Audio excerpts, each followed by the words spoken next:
In the bustling market town of Ekiti, where the red dust danced with the morning breeze and traders called out their wares from dawn to dusk, there lived a woman whose nimble fingers could transform the simplest cloth into garments fit for royalty. Her name was Funmi, and she owned the most popular tailoring shop in all of Ekiti. But Funmi harbored a darkness that would soon consume not just her, but the entire community that trusted her with their most precious possessions, their clothes, their measurements, and unknowingly, their very essence. Funmi's shop, Golden Needle, sat at the heart of the market square, its bright yellow walls adorned with photographs of satisfied customers wearing her creations. From wedding gowns that made brides look like queens to traditional agbada that transformed ordinary men into chiefs, Funmi's reputation was unmatched. The people of Ekiti loved her work, but Funmi's heart had grown cold with pride. She measured her customers not just for their clothes, but for their worth. The wealthy merchants received her warmest smiles and fastest service. Their clothes were crafted with the finest materials, embroidered with golden threads, and delivered ahead of schedule. But the poor? The market women who saved for months to afford a simple dress? The young men who needed just one good outfit for job interviews? They were made to wait. Funmi would look them up and down with disdain, her measuring tape hanging around her neck like a symbol of judgment. "Come back next month," she would tell them dismissively. "I have important clients to attend to first." The poor had no choice but to endure her insults. Funmi was the only skilled seamstress for miles around. The neighboring villages sent their people to her, despite her cruelty, because her skill was undeniable. Young Kemi, a 19-year-old girl preparing for her university entrance, saved every naira from her mother's vegetable stall to afford a proper outfit for her interview. When she finally gathered enough money and approached Funmi, the seamstress barely looked up from her sewing machine. "Can't you see I'm busy?" Funmi snapped. "Your cheap fabric can wait. Chief Adebayo's family has ordered 5 complete outfits for their son's wedding." Kemi stood there, tears gathering in her eyes, clutching her small bundle of money and fabric. Other customers watched in uncomfortable silence as Funmi continued to humiliate the young girl. "Besides," Funmi added with a cruel laugh, "what's the point of dressing up poverty? Good clothes can't hide what you really are." Just when the people of Ekiti had resigned themselves to Funmi's tyranny, something unexpected happened. A small wooden cart appeared at the edge of the market, operated by a young man who looked no older than 25. His name was Tunde, and he carried with him a small sewing machine and a friendly smile. But Tunde was different. He dressed simply, almost poorly, and his cart looked weathered and old. Some people whispered that he might be mentally challenged because of his childlike enthusiasm and the way he clapped his hands when he was happy. Others wondered if he was truly capable of sewing anything worthwhile. "Good clothes for good people," Tunde would call out cheerfully. "Fair prices for everyone." Funmi watched from her shop with amusement. "Look at this," she told her assistant. "Some village fool thinks he can compete with Golden Needle. Let him try. He'll be gone within a week." But something remarkable began to happen. Despite his simple appearance and humble setup, Tunde's work was extraordinary. His stitches were perfectly straight, his measurements precise, and his finishing touches elegant. More importantly, he treated every customer with the same respect and kindness, regardless of how much money they had. Young Kemi was among his first customers. When she approached his cart with her small bundle of fabric, Tunde's face lit up with genuine joy. "Sister, you want to look beautiful for something special?" he asked warmly. "My university interview," Kemi replied hesitantly, expecting another rejection. Tunde clapped his hands together. "Ah, education is the greatest beauty of all. Let me create something that shows how intelligent and worthy you are." He took her measurements with care, speaking encouragingly about her future. When Kemi worried about the cost, Tunde quoted a price so reasonable that she thought she had misheard. Within 3 days, Tunde delivered a dress that transformed Kemi completely. The cut was perfect, the colors complemented her skin tone beautifully, and the style was both professional and fashionable. Other customers who saw her couldn't believe the quality of the work. Word spread quickly through Ekiti. Tunde not only charged fair prices, but also finished work quickly and treated everyone with dignity. Soon, customers began leaving Funmi's golden needle for the humble cart at the market's edge. Funmi watched her empire crumbling. Her wealthy clients, curious about the buzz surrounding Tunde, began visiting his cart. Even they were impressed by his skill and charmed by his genuine personality. Worse yet, they discovered they could get the same quality work for half the price. This is impossible. Funmi raged to her assistant. How can that simpleton do what I do? I trained in Lagos. I have certificates. I have years of experience. But the exodus continued. Families who had been loyal to Golden Needle for generations started taking their cloth to Tunde. The young man's cart became a gathering place where people laughed, shared stories, and felt valued regardless of their social status. Funmi's pride wouldn't let her admit that Tunde was simply a better person than she was. Instead, she convinced herself that he must be cheating somehow. She spent hours spying on him, looking for evidence of shortcuts or inferior materials, but found nothing. The final blow came when Chief Adebayo himself visited Tunde's cart. The chief had been one of Funmi's most prestigious clients, and losing him would be devastating to her reputation. That night, Funmi sat in her empty shop, surrounded by expensive equipment and bolts of unused fabric. Her assistant had already found work elsewhere, and the few remaining customers were people who hadn't yet heard about Tunde. It was then that pride gave way to desperation, and desperation opened the door to darkness.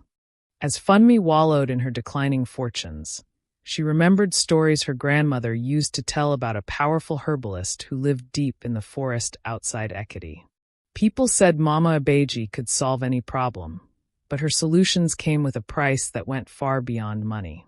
Driven by desperation and wounded pride, Funmi made the journey to Mama Abeji's hut as the sun was setting. The old woman seemed to be expecting her.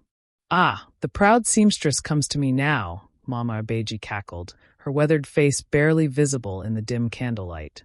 "When the world bows to you, you forget those who have power over the world itself."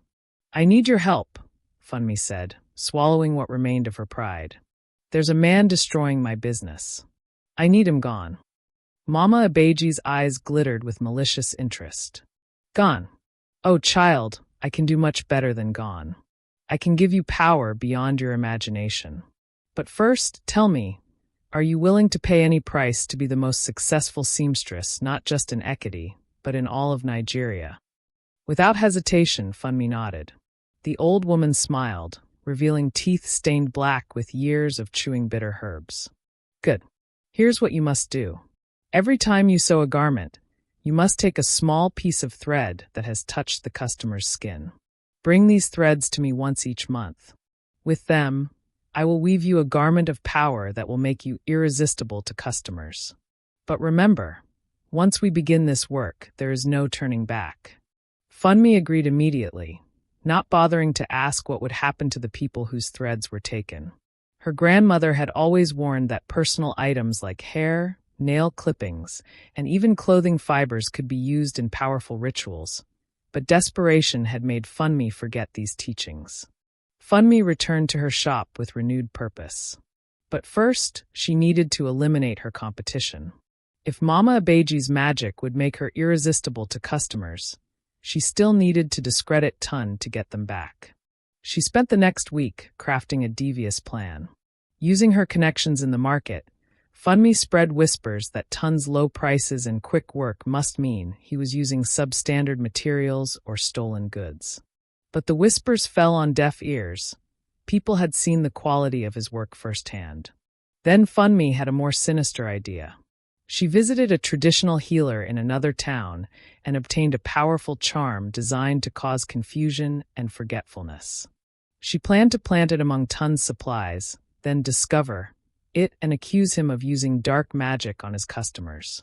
Late one night, Funmi crept to Tunde's cart and carefully placed the charm inside his sewing kit. The next morning, she returned with several other market traders, claiming she had received a vision about dark forces affecting the market.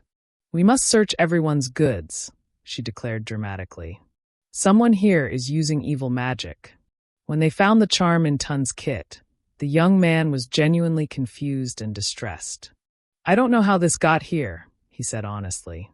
I would never use such things. My grandmother always taught me that good work comes from good intentions, not from magic. But fear is a powerful force, and the seed of doubt was planted. Some customers began to wonder if Tun's incredible skill and low prices were indeed too good to be true. A few returned to Golden Needle, though they did so reluctantly. Tund, heartbroken by the accusation, continued working but with less joy. The false accusation had wounded his spirit deeply. With some customers returning and Mama Abeji's magic ready to begin, Funmi started collecting the threads. Every time she measured a customer, she would secretly keep a small piece of thread that had been pressed against their skin while taking measurements. At first, the collection was small, just a few threads here and there. But as Funmi became more brazen and desperate for power, she began taking larger pieces. She would claim that the thread had broken during measurement or that she needed extra length for proper fitting. Each month, she would gather the threads in a special pouch and take them to Mama Abeji. The old woman would weave them into a strange garment that seemed to shift and change colors in the candlelight. Wear this under your clothes, Mama Abeji instructed. But remember, the power grows stronger with each thread you bring me. The more you collect, the more irresistible you become. The effects were almost immediate. Customers who had abandoned Golden Needle began returning, though they couldn't quite explain why. They felt compelled to seek Funmi's services, even when they remembered her previous cruelty. Funmi's business thrived like never before. Orders poured in from neighboring towns and even cities. Her prices soared, but customers paid willingly, as if in a trance. But the threads she collected carried more than just fabric. They carried the essence, the life force, of the people who wore the clothes. With each thread taken, those customers began to lose something vital. It started slowly. Mrs. Adenaiki, one of Funmi's regular customers, began forgetting simple things. She would start conversations and lose her train of thought mid-sentence. Her husband assumed it was stress from work. Then Mr. Balagan, who had ordered 3 shirts from Funmi, started losing weight rapidly. He had no appetite, no energy, and complained of feeling empty inside, as if something essential was missing from his very core. Young Kemi, who had returned to Funmi after Tund was accused of using dark magic, began experiencing severe depression and anxiety. The confident young woman who had once been excited about her future now spent days in bed, overwhelmed by inexplicable sadness. One by one, Funmi's customers began falling ill with strange symptoms. They lost their vitality, their joy, their very will to live. Some described feeling like they were slowly disappearing, becoming less real with each passing day. The local clinic was baffled. The symptoms didn't match any known disease, and medical tests revealed nothing conclusive. Dr. Adeyemi, who ran the clinic, began to suspect that something supernatural was affecting the community. But the strangest part was that all the affected people had one thing in common. They were all recent customers of Golden Needle. In every community, there are those gifted with spiritual sight, and Ekiti was no exception. Prophet Joshua, an elderly man known for his accurate visions and deep connection to the divine, began having disturbing dreams about the town. In his visions, he saw threads of light being pulled from people's bodies, leaving them hollow and empty. The threads were being woven into a dark garment worn by a woman whose face was obscured by shadows. Prophet Joshua knew he had to act. He called for a community meeting at the central mosque, asking people of all faiths to attend, because the danger affected everyone. "My people," he began, his voice heavy with concern, "evil has come to our town disguised as success. Someone among us is stealing the very life force of our community, thread by thread." He described his visions in detail, explaining how personal items could be used to drain people's vitality and transfer their life force to another person. "Check your recent purchases," he urged. "Think about when your illnesses began. What do the affected people have in common?" The crowd murmured as people began making connections. Someone shouted out, They all got clothes from Golden Needle. But Funmi was prepared. She stood up in the crowd, looking shocked and offended. "How dare you accuse me?" she cried. "I am a legitimate businesswoman. If you want to blame someone, look at that boy with his cart and his suspicious magic charms." The crowd was divided. Some remembered the charm found in Tunde's kit, while others noticed that Tunde himself was among the sick. He had been one of the few people who had bought cloth from Funmi before setting up his own business. Poor Tunde had indeed purchased some fabric from Funmi months earlier, before starting his own business. He had needed material to practice on and to create samples of his work. Funmi had remembered this and made sure to collect extra threads from his purchase. Now, as the magical drain took effect, Tunde was becoming weaker by the day. His hands, once so steady with needle and thread, began to shake. His cheerful demeanor faded as an inexplicable sadness consumed him. But even in his weakened state, Tunde continued to work with whatever strength remained. He couldn't understand why he felt so empty, but he refused to let his customers down. His dedication to serving others, even while he suffered, only made the contrast with Funmi's greed more stark. The community was torn. The evidence seemed to point to Tunde. After all, the charm had been found in his possession, and now he was clearly practicing some form of magic, even if it was harming him too. Funmi capitalized on this confusion. She organized a group of her supporters to demand that Tunde be banished from the market. "Look at him," she declared. "He's obviously involved in dark practices. The magic is consuming him because he doesn't know how to control it properly. He's endangering all of us." The Market Association, unsure of what to believe, voted to suspend Tunde's trading license pending a full investigation. His cart was confiscated, and he was forbidden from operating his business. Tunde was devastated. Not only was he mysteriously losing his health and vitality, but now he had lost his livelihood and his reputation. He spent his days sitting under a tree near his small rented room, too weak and heartbroken to do much else. With Tunde eliminated and her magic growing stronger, Funmi's business reached unprecedented heights. Orders came from across the state. Politicians, celebrities, and wealthy merchants all sought her services. Subscribe and turn notifications on to be the first to see part 2 when it drops.